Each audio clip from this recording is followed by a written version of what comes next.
+1 class തുടങ്ങി സാറേ, ഒന്നും മനസ്സിലാവുന്നില്ല. അങ്ങനെ ഒരു പ്രശ്നം നിങ്ങൾക്കുണ്ടോ? നിങ്ങൾ +1 കൊമേഴ്സ് ആയിക്കോട്ടെ, നിങ്ങൾ +1 ഹ്യൂമാനിറ്റീസ് ആയിക്കോട്ടെ, രണ്ടിൽ ഏത് സ്ട്രീം പഠിക്കുന്ന ഒരു കുട്ടിയാണ് നിങ്ങളെങ്കിലും നിങ്ങൾക്ക് ഒന്നും മനസ്സിലാവാത്ത, അല്ലെങ്കിൽ അക്കൗണ്ടൻസി മനസ്സിലാവുന്നില്ല, ബിസിനസ് മനസ്സിലാവുന്നുണ്ട്, എക്കണോമിക്സ് മനസ്സിലാവുന്നില്ല, കമ്പ്യൂട്ടർ ആപ്ലിക്കേഷൻ മനസ്സിലാവുന്നുണ്ട്, ഹിസ്റ്ററി മനസ്സിലാവുന്നുണ്ട്, സോഷ്യോളജി മനസ്സിലാവുന്നില്ല, പൊളിറ്റിക്സ് മനസ്സിലാവുന്നുണ്ട്, ജോഗ്രഫി മനസ്സിലാവുന്നില്ല. അങ്ങനെ നിങ്ങൾക്ക് ഏതെങ്കിലും വിഷയങ്ങൾ മനസ്സിലാവാത്തൊരു പ്രശ്നമുണ്ടോ?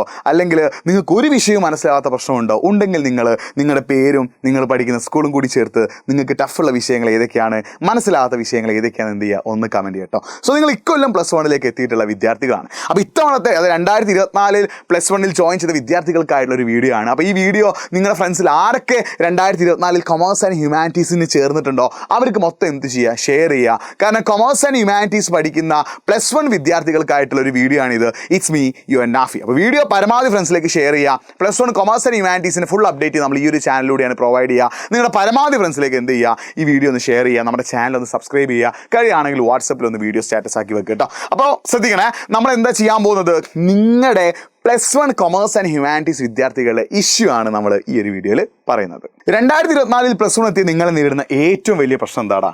SSLC അല്ല +1 എന്നുള്ളതാണ് അല്ലേ. നമ്മുടെ എക്സ്പെക്റ്റേഷനാണ് നമ്മുടെ ആദ്യത്തെ പ്രശ്നം. ശരിക്കും നമ്മൾ എക്സ്പെക്ട് ചെയ്യുന്നത് എന്താടാ അല്ലേ? ശരിക്കും എന്താണ് SSLC അല്ല +1 എന്നുള്ളൊരു ബോധം നിങ്ങൾക്ക് ആദ്യം മനസ്സിലാക്കണം കേട്ടോ. ഞാൻ ചെറിയൊരു ഗ്രാഫ് കാണിച്ചു തരാം. നിങ്ങളുടെ 8ാം ക്ലാസ്, 9ാം ക്ലാസ്, 10ാം ക്ലാസ്, അത് ആ 8ന്ന് കുറച്ചധികം കാര്യങ്ങൾ നിങ്ങൾക്ക് 9ാം ക്ലാസ് പഠിക്കാനുള്ളൂ. 9ാം ക്ലാസ്സിന് കുറച്ചധികം കാര്യങ്ങൾ നിങ്ങൾക്ക് SSLC അഥവാ 10ാം ക്ലാസ് പഠിക്കാനുള്ളൂ. ആ 10ാം ക്ലാസ് എന്ന് പറഞ്ഞാൽ ജമ്പാണ് ഇങ്ങോട്ടേക്ക് +1 കേട്ടോ. 8ന്നും 9ന്നും 10ന്നും കുറച്ച് കാര്യങ്ങളാണ് അധികം പഠിക്കാനുള്ളതെങ്കിൽ +1 എത്തുമ്പോൾ അത് നേരെ 4 ഇരട്ടിയൊക്കെ ആവും. അത് നിങ്ങൾക്ക് ഇപ്പോൾ ടെക്സ്റ്റ് ബുക്ക് കണ്ടപ്പോൾ ഏകദേശം ഒരു ഐഡിയ കിട്ടിയിട്ടുണ്ടാവും അല്ലേ. +1 അക്കൗണ്ടൻസി ആണെങ്കിലും, +1 ബിസിനസ് ആണെങ്കിലും, +1 എന്താടാ ഹിസ്റ്ററി ആണെങ്കിലും, പൊളിറ്റിക്സ് ആണെങ്കിലും ഒക്കെ നിങ്ങൾക്ക് മനസ്സിലായിട്ടുണ്ടാവും. 10ാം ക്ലാസ് അല്ല +1 എന്നുള്ളത്. ഒരു ആനയോളം നിങ്ങൾക്ക് അധികം എന്ത് ചെയ്യാനുണ്ട്, +1 പഠിക്കാനുണ്ട്. ആ ഒരു ബോധ്യം നിങ്ങളുടെ മനസ്സിൽ ആദ്യം നിങ്ങൾ ഉണ്ടാക്കിയെടുക്കണം. ഒരിക്കലും 10ാം ക്ലാസ്സിലെ പോലെ നിങ്ങൾ +1 അപ്രോച്ച് ചെയ്യരുത്. 10ാം ക്ലാസ്സിനെ പോലെ നിങ്ങൾ +1 അപ്രോച്ച് ചെയ്താൽ +1 മൊത്തം ആകെ തകിടം മറിയും. അപ്പോൾ നിങ്ങൾ +1 വളരെയധികം കാര്യങ്ങൾ പഠിക്കാനുണ്ടെന്നുള്ളൊരു ചിന്ത, ആ ഒരു എക്സ്പെക്റ്റേഷനാണ് നിങ്ങളുടെ മനസ്സിലേക്ക് വേണം. അപ്പോൾ ഈ ഒരു ഗ്രാഫ് നിങ്ങൾ കറക്റ്റ് മനസ്സിലാക്കി വെക്കണം കേട്ടോ. 8ന്നും 9നും 10ലേക്ക് ചെറിയ ചാട്ടങ്ങളേ ഉള്ളൂ. അവിടുന്ന് +1 വലിയൊരു ചാട്ടമാണ്. അവിടുന്ന് +2 അത്യാവശ്യം കുഴപ്പമില്ലാത്തൊരു ചാട്ടുണ്ട്. അപ്പോൾ 8ലും 9ലും 10ലും പഠിച്ചതിൻ്റെ 3ഉം 4ഉം ഇരട്ടിയും +1 പഠിക്കാനുണ്ട്. അതിൻ്റെ ഒരു ഇരട്ടി കൂടി എവിടെ പഠിക്കാനുണ്ട്, +2 പഠിക്കാനുണ്ട്. ആ ഒരു ബോധ്യം നിങ്ങളുടെ മനസ്സിൽ ആദ്യം വേണം. അതാണ് നിങ്ങൾ എക്സ്പെക്റ്റ് ചെയ്യണം കേട്ടോ. അപ്പോൾ നിങ്ങളുടെ മനസ്സിൽ ആദ്യം വേണ്ട ചിന്ത എന്താ, 10ാം ക്ലാസ് പോലെയല്ല +1 എന്നുള്ളൊരു ചിന്ത. ഇനി നമുക്കറിയാം 10ാം ക്ലാസ്സിൽ എന്തായിരുന്നു, ഗ്രേഡ് ആയിരുന്നു നമുക്ക് പ്രധാനം. പക്ഷേ +1 എന്താണ്, മാർക്കാണ്. നിങ്ങൾക്ക് +1 ഫുൾ A+ കിട്ടിയതുകൊണ്ട് മാത്രം കാര്യമില്ല. +1 ഫുൾ മാർക്കും +2 ഫുൾ മാർക്കും, അങ്ങനെ 1200ൽ 1200 എന്നാണ് നമ്മുടെ ലക്ഷ്യം. ഒരിക്കലും +1ലും +2ലും എന്തല്ല, ഗ്രേഡിനല്ല പ്രധാനം, അല്ലെങ്കിൽ ഗ്രേഡിനല്ല ഇമ്പോർട്ടൻറ്റ്. എന്തിനാണ് ഇമ്പോർട്ടൻറ്റ്, മാർക്കിനാണ്. 10ാം ക്ലാസ് ഒരു ഗ്രേഡായിരുന്നു, 8A+, 7A+, 9A+, full A+ നമുക്ക് പറയാം. പക്ഷേ +1 +2 അങ്ങനെയല്ല, മാർക്കിനാണ്.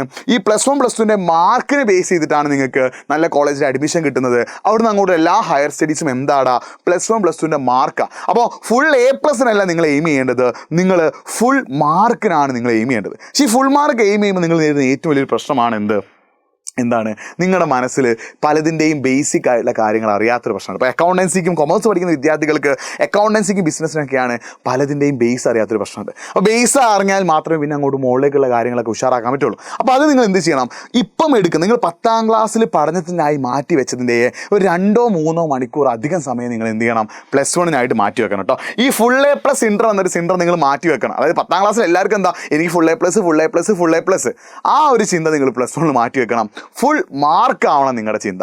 പൊതുവെ നിങ്ങൾ ശ്രദ്ധിക്കേണ്ട കാര്യം, 10ാം ക്ലാസ്സിലൊക്കെ 100ൽ 99 ആൾക്കാരും എന്ത് ചെയ്യും, പബ്ലിക് എക്സാം എഴുതി പാസ്സാകുമ്പോൾ നമ്മുടെ +1 +2ൽ 100ൽ 70 മുതൽ 80 വരെ ആളുകൾ എന്ത് ചെയ്യുള്ളൂ, പാസ്സാവുള്ളൂ. അതായത് +1 +2ൽ തോൽക്കാനുള്ള സാധ്യത കൂടുതലാണ്. അപ്പോൾ +1 +2ൽ നന്നായിട്ട് പഠിച്ചിട്ടില്ലെങ്കിൽ നിങ്ങൾ എന്ത് ചെയ്യും, തോറ്റു പോകാനുള്ള സാധ്യത വളരെ കൂടുതലാണ്. അപ്പം ശ്രദ്ധിച്ച് കറക്റ്റായിട്ട് അടിപൊളിയായിട്ട് പഠിച്ചാൽ നിങ്ങൾക്ക് ഒരു പ്രശ്നമില്ല. അപ്പോൾ പലപ്പോഴും +1 കൂട്ടുള്ള ഒരു പ്രശ്നം എന്താ, അല്ലെങ്കിൽ SSLC നിങ്ങൾ ചെയ്ത പരിപാടി എന്താ, ലാസ്റ്റ് മിനിറ്റ് പ്രിപ്പറേഷൻ. അതായത് നിങ്ങളുടെ SSLCയുടെ പബ്ലിക് എക്സാമിൻ്റെ ഒരു മാസം മുമ്പ്, അല്ലെങ്കിൽ ആ മോഡൽ എക്സാമിന് ശേഷമായിരിക്കും ഒരുപാട് ആളുകൾ എന്ത് ചെയ്യുക, SSLC പബ്ലിക് എക്സാമിന് പ്രിപ്പയർ ചെയ്തിട്ടുണ്ടാവുക. പക്ഷെ ആ പ്രിപ്പറേഷൻ ഇവിടെ +1 നടക്കൂല കേട്ടോ. ആദ്യമേ ഞാൻ പറഞ്ഞുതരാം, നിങ്ങൾ +1 എന്താണ്, ഇപ്പം നാളെ നിങ്ങൾക്ക് ബിസിനസ് സ്റ്റഡീസ് എക്സാം ആണ്, തലേന്ന് വന്നിട്ട് എല്ലാ ചാപ്റ്റേഴ്സും കൂടി പഠിച്ചെടുക്കുക എന്ന് പറയുമ്പോൾ അതൊരിക്കലും നടക്കില്ല. കാരണം ഒരു മലയോളം നിങ്ങൾക്ക് എന്ത് ചെയ്യാനുണ്ട്, അവിടെ പഠിക്കാനുണ്ട്. അപ്പം ഈ ലാസ്റ്റ് മിനിറ്റ് പ്രിപ്പറേഷൻ എവിടെ പറ്റില്ല, +1 പറ്റില്ല.